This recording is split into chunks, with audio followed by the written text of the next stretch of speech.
as the market has been pulling back, I have been looking consistently for cryptos that made sense to be purchasing right now. Whether that was top 10s or top 15s because of just the sheer value of the sell in which they're at right now, or utility coins that I think their narrative makes sense to purchase into at this given moment. And in today's video, I have a company that I think adds a lot of value, especially during times like this. And I know this because what they're trying to do brings a lot of value to times during which there's a lot of volatility, which will make sense in a second. Now, this is a company that popped up on my radar because they were partnering up with my company. They were getting some videos from the influencers that I manage. And so because of that, I do have a little bit of insight as to what is going on, and I do like what they're doing. And so I wanted to share that with you today, but I just wanted to put it out there that I do get to have a little extra information because I am on the back end as well as a partner of theirs. Now, with that said, let's take a look at what this is and who they are, because again, it's very interesting. And we're going to be talking about Memereum. Now, what they are is they call themselves the first insurance on the blockchain. And I really want to focus in on this a lot. And then we'll of course get to some of their other utilities, but the insurance part is the area in which I think they can actually provide utility right now. Now, the way in which this works is honestly quite simple, and they have actually created a little bit of a guide that makes it really simple to understand. Let's go through it. So the example that they're giving is about a guy named Adam who found out about Memereum from his friends. He decided to invest $500 worth of his money into the meme token, which is currently in their pre-sale phase, which we'll talk about later.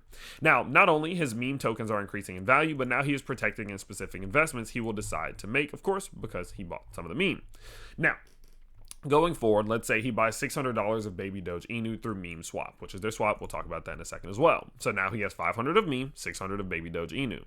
The issue though is that maybe the market crashes and the developer gets greedy, they rug pull, the volatility causes issues, the project dies, whatever. But Adam loses his $600. What he's able to do is, because he owns and holds some of the meme token, he can then go in and make an insurance claim through Memereum's website to recover up to 90% of the $600 that he lost on baby Doge Inu.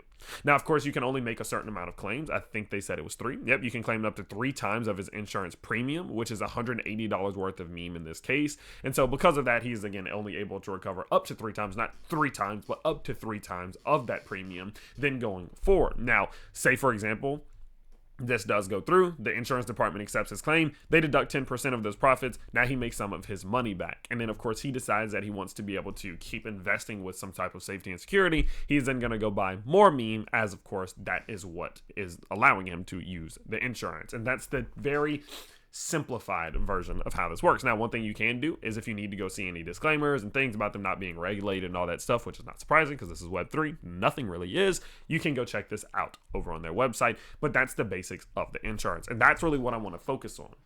I think that having these different types of utilities that can be provided to people that are going through times of hardship is one of the best things that crypto can do.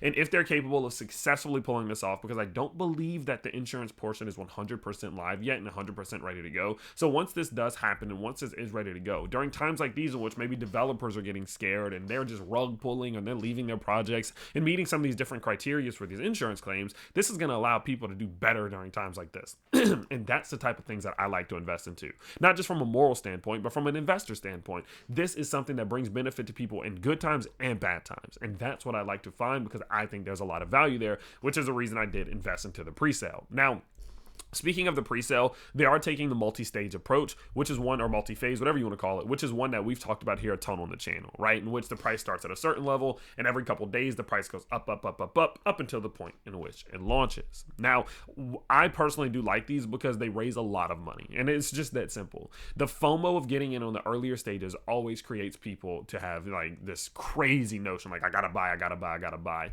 And it leads these companies to have so much money to put into liquidity, to have put money to put into development, into marketing and things like that. And you're starting to see that through Memereum. For example, what we can see here is that they've already gotten to development multiple other products. For example, Meme Swap. As you can see here, Meme Swap is something in which you can be using right now. It is currently in its beta phase. On top of that, they obviously have the insurance. They have their meme card, which is a card in which you can use in order to actually like go through transactions and ATM convenience and all of these things. That also comes with some pretty damn good cash backs, right? 3% here, 5% there, 9% there, which is really damn good, and 183% APR because it is so new, and knowing over time this will go down. That's just what happens. It is still new, and they're able to do these things because, again, they're raising so much damn money. Now, on top of all of this, what is crazy is the fact that they've already gone out and shown, and if I can get down here quick enough, let me show you. They have 4 exchanges pre-listed already, and that's not cheap, guys. That's not cheap. That's not easy to do.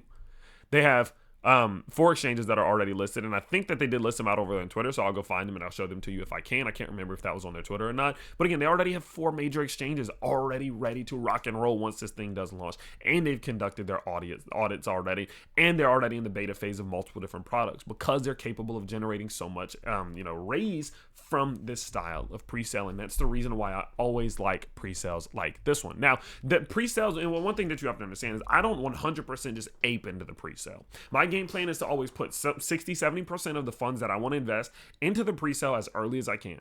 Then what I do is I wait for the launch. If the launch goes well, great, I'm happy with it. Good riddance, right? I'll just ride that holding out.